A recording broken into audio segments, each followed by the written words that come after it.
ఓం శాంతి. Murali date 27/5/2025. Murali సారాంశం. మధురమైన పిల్లలు, ఇప్పుడు మీ ముఖము స్వర్గం వైపు ఉంది. మీరు నరకం నుండి బయటపడి స్వర్గం వైపుకు వెళుతున్నారు.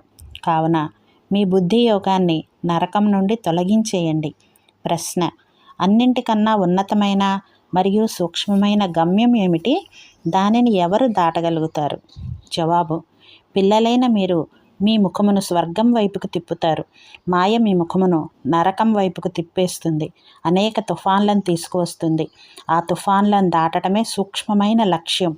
ఈ లక్ష్యాన్ని దాటేందుకు నష్టమోహులుగా అవ్వవలసి ఉంటుంది. నిశ్చయం మరియు ధైర్యం ఆధారంపై దీన్ని దాటగలుగుతారు. వికారుల మధ్య ఉంటూ నిర్వికారి హంసగా అవ్వడమే శ్రమతో కూడుకున్నది.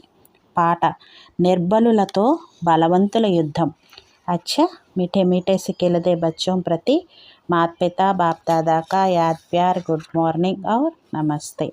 हम रूहानी बच्चों की रूहानी बाप दादा को याद प्यार गुड మార్నింగ్ और నమస్తే. ధారణ కోసం ఫస్ట్ పాయింట్: ఇది పాత ప్రపంచపు అంతిమం. నేరుగా తండ్రియే వచ్చారు. కావున బాబా ఇదంతా మీదే అంటూ పూర్తిగా సమర్పితమైపోవాలి. ఈ యుక్తి ద్వారా పుణ్యాత్మగా అయిపోతారు. సెకండ్ పాయింట్: మురళిని ఎప్పుడూ మిస్ చేయకూడదు. మురళి విషయంలో నిర్లక్ష్యం చేయకూడదు. నేను చదవకపోతే ఏమవుతుందిలే, నేనైతే ఇవన్నీ దాటిపోయాను అని భావించకూడదు. ఇది దేహాభిమానం. మురళి తప్పకుండా చదవాలి.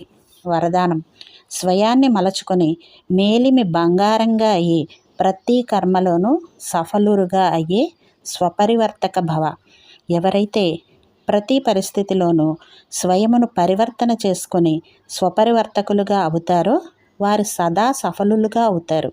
కావున స్వయమును మార్చుకునే లక్ష్యమును ఉంచండి. ఇతరులు మారితే నేను మారుతాను అనేది వద్దు. ఇతరులు మారినా మారకపోయినా నేను మారాలి. నేను అర్జునుడిలా అవ్వాలి. సదా పరివర్తన చేయడంలో మొదట నేను. ఎవరైతే ఇందులో మొదట నేను అని అంటారో వారే మొదటి నంబర్ను తీసుకుంటారు. ఎందుకంటే స్వయమును మలచుకునే వారే మేలిమి బంగారంగా అవుతారు. మేలిమి బంగారానికి విలువ ఉంటుంది. స్లోగన్: మీ శ్రేష్ఠ జీవితం యొక్క ప్రత్యక్ష ప్రమాణం ద్వారా బాబాను ప్రత్యక్షం చేయండి. అచ్చా. ఓం శాంతి.